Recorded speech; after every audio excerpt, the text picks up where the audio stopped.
கிறிஸ்துவுக்குள் மிகவும் பிரியமானவர்களே, ஆண்டவராகிய இயேசு கிறிஸ்துவின் நாமத்தில் என் அன்பின் வாழ்த்துக்கள். இன்றைக்கு ஆண்டவர் உங்களை பார்த்து சொல்கிறாங்க. ஏசாயா 51 அதிகாரம் 7வது வசனம். நீதியை அறிந்தவர்களே, என் வேதத்தை இருதயத்தில் பதித்திருக்கிற ஜனங்களே, எனக்கு செவி கொடுங்கள்.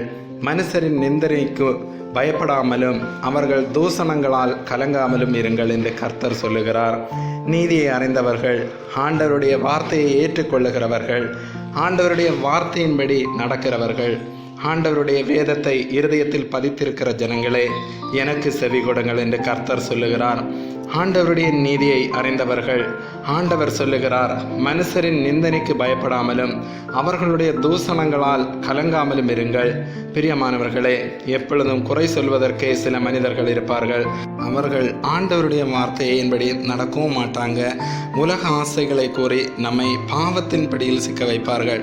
ஆனாலும் அவர்களுடைய வார்த்தைக்கு அடிமையாகாதபடிக்கு அவர்கள் நம்மை குறித்து பேசக்கூடிய நிந்தனைகளுக்கு பயப்படாமலும் அவர்களுடைய வீண் பேச்சுகளுக்கு கலங்காமல் கர்த்தருடைய வார்த்தையை பின்பற்றி கொண்டிருங்கள். நமக்கு எதிராக பேசுபவர்களுக்கு நாம் நன்மை செய்யவும் அவர்களை நேசித்து அவர்களுக்காக நாம் ஜெபிப்போம். ஒன்றுமே அறியாத இயேசு கிறிஸ்துவை நிந்தித்தார்கள், அவருடைய கன்னத்தில் அறைந்தார்கள், யூதரின் அரசே என்று ஏளனம் செய்தார்கள், அவருடைய முகத்தில் துப்பினார்கள், அவரை சிலுவையில் அறைந்தார்கள்.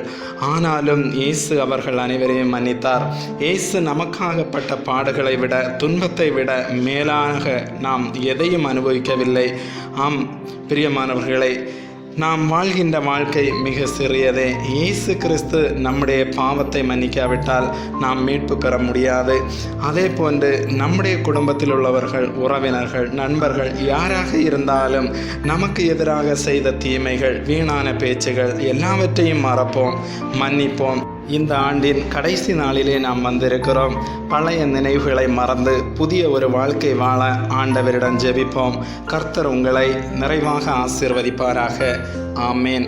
God bless you.